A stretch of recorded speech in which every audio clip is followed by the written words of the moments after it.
generosity ang ginagamit para makabuo ng matibay na relasyon. Halimbawa, may isang negosyante na sinasadyang magbigay ng maliit na diskwento sa unang transaksyon. Ang iniisip ng customer, wow, ang bait naman nito. Pero ang totoo, ginagawa niya ito para bumalik ka ulit. At sa susunod, mas malaki na ang kikitain niya sa'yo. Kahit sa opisina, may ganitong diskarte. May mga boss na umaamin ng maliit nilang kahinaan para ipakita na relatable sila. Sasabihin nila, alam nyo, minsan nagkakamali rin ako. Dahil dito mas nagiging loyal ang empleyado. Hindi nila alam, ito ay isang paraan lang para mas madaling sundin ang utos ng boss. Number 2, sa pakikipag-ugnayan at social dynamics. Paggamit ng munting katapatan. Sa pakikipagkaibigan o pakikisalamuha, madalas ginagamit ang selective honesty para mapalapit sa isang tao. Halimbawa, may isang tao na sinasadyang mag-share ng isang maliit na sikreto sa'yo. Alam mo, may sikreto akong sasabihin, pero sana atin-atin lang ha. Dahil dito, feeling mo pinagkakatiwalaan ka niya. Pero ang hindi mo alam, ginagawa niya ito para makuha rin ang tiwala mo at mapasunod ka sa kanya. Kilala mo ba yung kaibigang kunwari ay concern sa'yo pero may hidden agenda? Yung tipong magsasabi ng, gusto ko lang naman na hindi ka maloko. Pero ang totoo, ginagapang ka na pala para sa sarili niyang advantage. Number 3, sa seduction at pakikipag-usap sa babae, the art of strategic honesty. Sa dating at seduction, ang Law 12 ay isang powerful na psychological tool. Bakit? Dahil ang selective honesty ay nagpapataas ng perceived value mo. Halimbawa, imbes na magyabang agad, sasabihin mong, alam mo, hindi ako laging magaling sa ganitong usapan, pero gusto kitang makilala ng maayos. Boom! Mas magiging interesado siya sa'yo kasi hindi ka trying hard.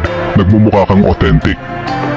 Karamihan sa mga lalaking hindi marunong sa Law 12 ay puro pagpapakitang gilas lang ang ginagawa. Pero ang mga marurunong, alam nilang ang tamang timpla ng katapatan at misteryo ang pinaka-epektibong pangakit. Ang Law 12 ay hindi lang tungkol sa panloloko. Ginagamit ito para bumuo ng relasyon, palakasin ang negosyo, at maging mas charismatic. Pero tandaan, may tamang paraan ng paggamit nito. Pwede mo itong gamitin para sa kabutihan o sa panlilin lang. Ang mas mahalagang tanong ngayon, paano mo malalaman kung ginagamit ito laban sa'yo? Paano depensahan ang sarili laban sa Law 12? Ngayon na alam mo kung paano gumagana ang Law 12, oras na para pag-usapan ang mas mahalagang tanong. Paano mo malalaman kung ginagamit ito laban sa'yo? Paano mo maiiwasang maloko ng taong nagpapakita ng selective honesty at generosity? Number 1, maging mapagmatsyag. Kilalanin ang selective honesty. Una, kailangang maging mapagmatsyag ka. Kapag may taong nagpakita ng honesty, tanungin mo ang sarili mo, ito ba ay natural na katapatan o may kasunod na agenda? Halimbawa, may isang nagbebenta sa'yo ng produkto. Sasabihin niya, alam mo hindi ito ang pinakamurang brand, pero ito ang pinakamatibay. Mukhang honest, di ba? Pero ang totoo, ginagamit lang niya ang selective honesty para makuha ang tiwala mo at bilhin ang mas mahal na produkto. Ang sikreto, huwag agad-agad magtiwala. Maging observant. Kapag may taong nagbibigay ng maliit na honesty, isipin mo kung ano ang posibleng dahilan sa likod nito. Number 2, huwag madadala sa maliit na regalo o kabaitan. Marami sa atin ang natutuwa kapag may taong nagbibigay ng regalo o libreng pabor. Pero tandaan, sa mundo ng power dynamics, bihira ang tunay na free. Isipin mo to, may isang politiko na biglang nagbibigay ng libreng ayuda sa community. Akala mo, mabait siya. Pero pagkatapos ng ilang linggo, bigla kang hihingan ng boto.